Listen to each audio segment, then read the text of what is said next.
Hello YouTubers, it is still 2Normal2 here with a Pokemon Scarlet and Violet review, although this time it's the teal mask. There is a slight spoiler in this video, so if you don't want to be spoiled and you haven't played the teal mask yet, then my advice is go play it now before you watch this video. But yeah, as you can see, I drew myself in a kimono with my hair tied in a bun. Well, not a bun, but you know what I mean. Anyways, let's review the teal mask together. In Pokemon Scarlet and Violet, there is an expansion pass, part 1, which is the teal mask.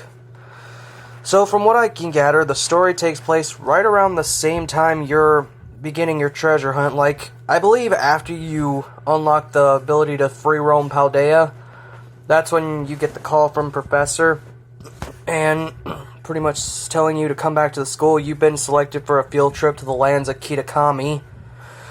In Kitakami, you go there and meet two new students named Kieran and Carmine. They are from our sister academy, Blueberry Academy, which is set in the Unova region. Anyways, Carmine is one of those old school rivals, stuck up, mean, and rude. Her little brother Kieran is shy and timid and a friendly rival. As the game progresses, you start to get wrapped up in the tales of the land of Kitakami, which is the story of Ogerpon, which I drew right here without her mask on.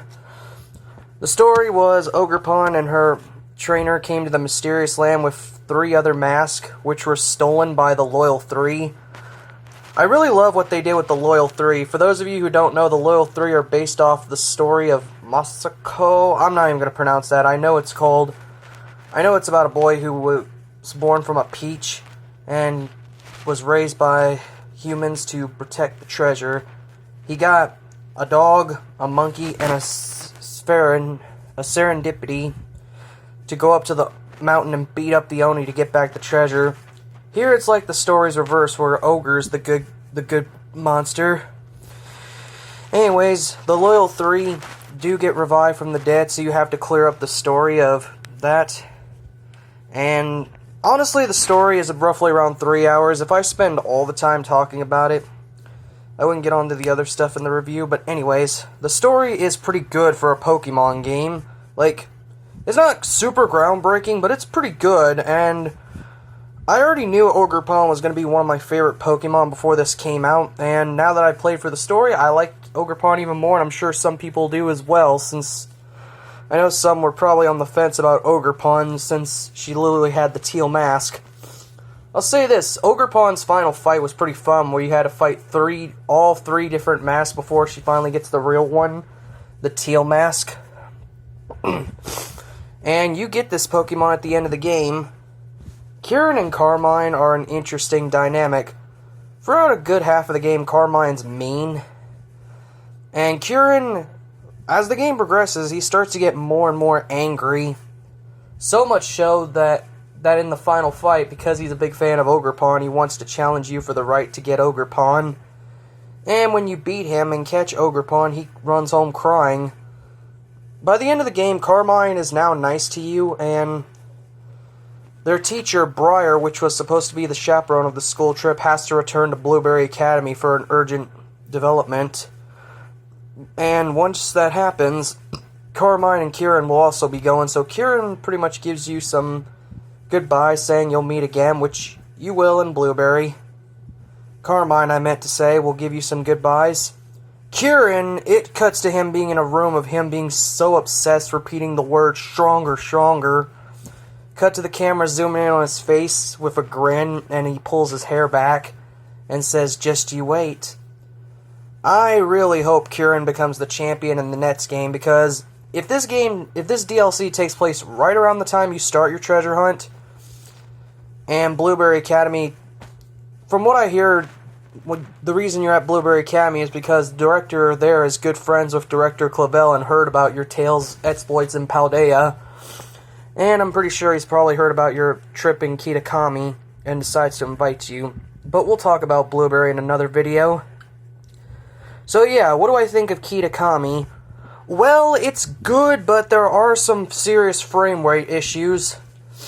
Because it did came out around the time an update did as well, which I suppose it's to be expected, but I really wish Pokemon would get their act together, because before Kitakami Island, the frame rate was actually playable in Paldea really well, but now it's kind of taken a nosedive.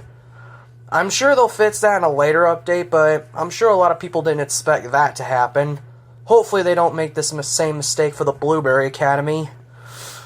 But yeah, Ogerpon is a cool Pokemon. The Loyal 3 were interesting, and there's already theories and lore going around about the DLC and its Pokemon. But yeah, Kitakami reminds me of Johto so much because of that old ancient Japan field. The map is not super big as Paldea, but I do feel like it's well connected. I mean, it could have been more detailed, but it's pretty well connected for the most part. You got a lot of nature biomes, the Oni Mountain, which is pretty much a good chunk of the map, and also where Ogerpon lives. One of my favorite areas has to be the Crystal Pools, which have the same crystals used in Area 0. But yeah, Diplin here is a new evolution of the Appleton line. So for Applin, you've got Flappalin and Appleton, but now you got Diplin. From what I hear, its story is 2 worms in 1, and looks like a candy apple, which is cool. Anyways, the lands of Kitakami were unique, not groundbreaking, but unique and well connected. The thing is, once you beat the story, there really ain't much to do. I mean, you could fill up your 200 Pokédex easily, but the only things that are to do is Perrin, which is pretty much a descendant of Adaman. If you get 150 Pokemon in your Pokédex, she'll invite you to join a quest with her Hisuian Growlithe to track down an Ursaluna that apparently has been alive for who knows how long, and it swam all the way here. This Ursaluna got the nickname Blood Moon because of the red circle on his head. Instead of yellow, it's red.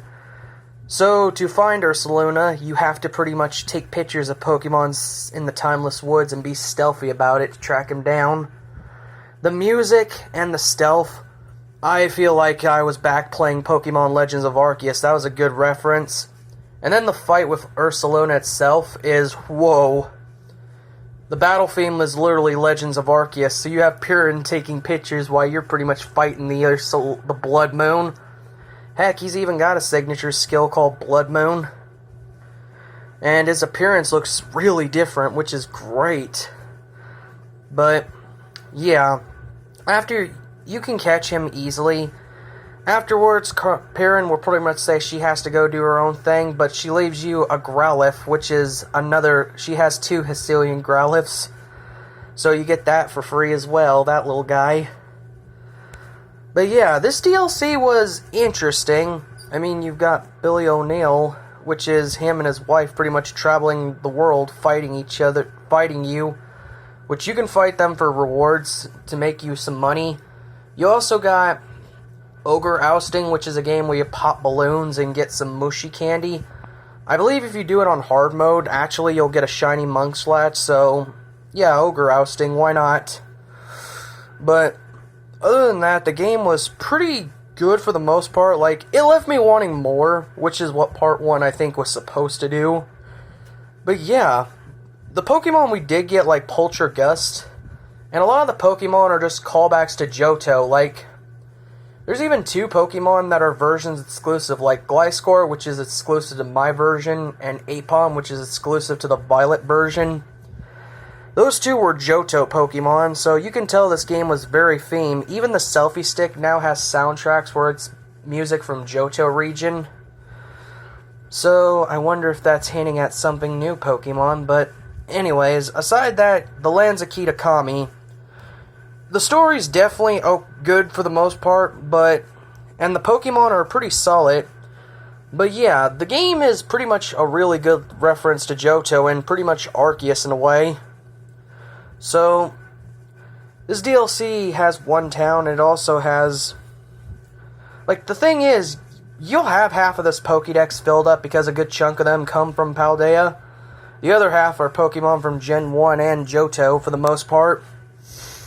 But other than that, this game was pretty well solid. So, while this is just part 1, I think this is a good start, not fantastic blow me out of the water start. Compared to the Armor Isles and Sword and Shield, this one is technically better because of the whole open world aspect and activities, but yeah. Anyways, I can't wait for Indigo Disc, and I'm curious about your all's thoughts.